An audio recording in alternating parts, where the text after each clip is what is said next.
Okay, so Oh god. I think we need to learn to inverse Laplace things. Oh god. So first things first, the inverse Laplace transform is a linear operator, Okay. which is really convenient Yeah. because that means at the very least I don't have to worry about all this crap all at once.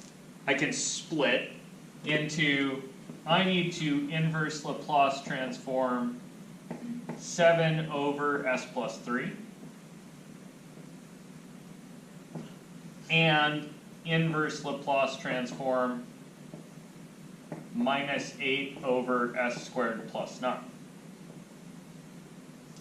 Okay, so I would like you to look in the table and find something that resembles 7 over s plus 3.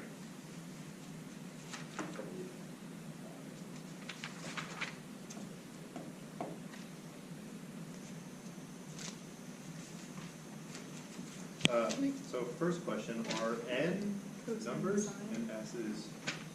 S's are s's, and n's are numbers. Omegas are also numbers, lambdas are also numbers. You don't have a sheet. Cool. Oh, B's are also numbers. Okay. Everything except s's and t's are numbers. And you should be looking on the, right, because this is something that's already been Laplace transformed. You should be looking on the capital F side of the chart. So do you see someplace, what? Capital F. Yes. Capital F. if you look at the chart, there's a little f on this side, that's the f of t. And then on the other side there's a capital F of s.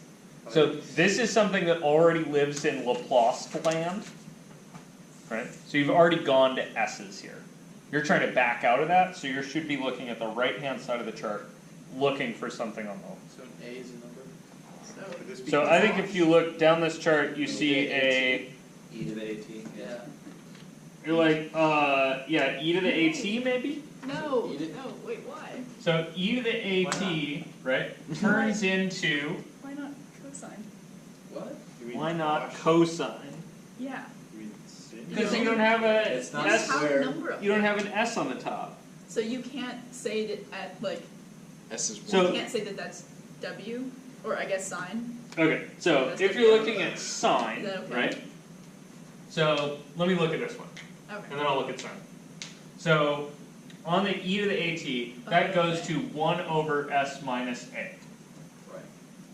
A is -3. 1 is not 7, right? Damn it. So I'm kind of dorked on that. And minus a number isn't the same thing as plus a number, Minus a Factor plus. it out. but it is minus a minus number. So they must have plus 7 e to the -3t. Okay, so, good. On this one at least, I'm thinking to myself, okay, there's this 7 up top. Luckily, the inverse Laplace transform is a linear operator. So I'm going to be able to say that's 7 times the inverse Laplace transform of, wow, that got away from me badly, of 1 over s minus 3.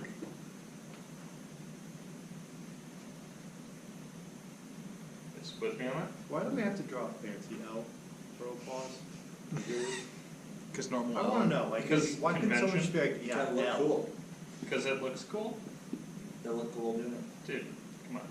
And it's a fancy L. Get that Yeah, match right. dude, it's a fancy friggin' thing. It turns derivatives into algebra. It's fancy. Stay flat, you game. Okay. On this other one, I'm going to pull that minus 8 out because it seemed like that's going to help on the first one. Yeah. You guys with me? So I'm going to do minus 8, and then I'm going to need to find an inverse Laplace transform for 1 over s squared plus 9. So sine of 3t. Wait, hang on. So on this one, are you guys convinced I have an e to the minus 3t here? Yeah, sure, that could. Right? A is minus 3, Okay. so e to the minus 3t. So I got 7 e to the minus 3t. On the other one, you're like, okay, I don't know. I'm looking for something with a number on the top and a Specifically. s squared plus something squared on the bottom. Yeah, Cinch? it's sine. Yeah, so you're like, sinh or sine, right? So Are you adding or subtracting down here? Adding? Definitely. So that's sine, not sinh.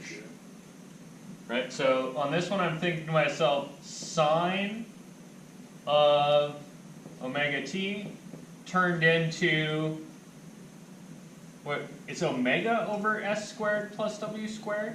Or omega squared? Yeah. Oh crap. Couldn't you do both though?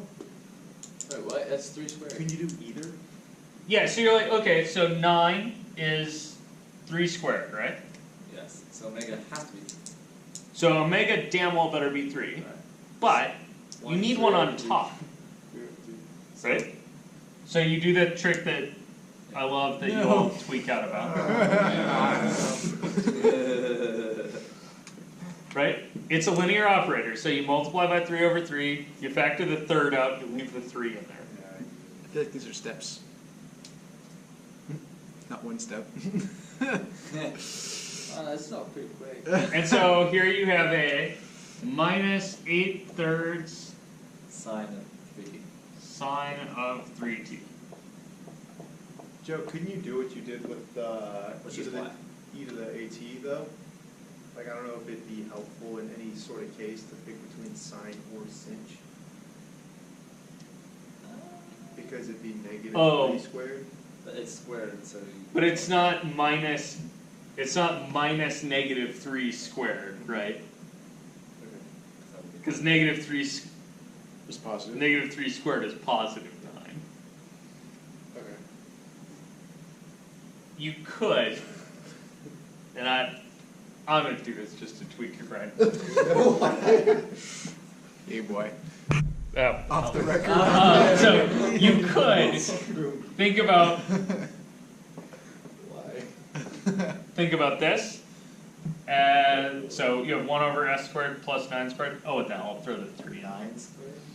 So you could think about So it's 1/3. this Okay. as 3 over s squared minus 3I squared. Oh my gosh. Yeah, you could. And then, oh, I need an I up top, right? Yeah. So you'd be like, it's 1 over I. Yes. And then you're like, okay, so that the inverse Laplace transform of this would be 1 over I sinh of 3it, You can throw that in. which is how the hyperbolic sine and the real sine are related. Hyperbolic sign. What? You should explain these. Yeah, this is well beyond the scope, but there's some complex analysis stuff there. Oh, Jesus.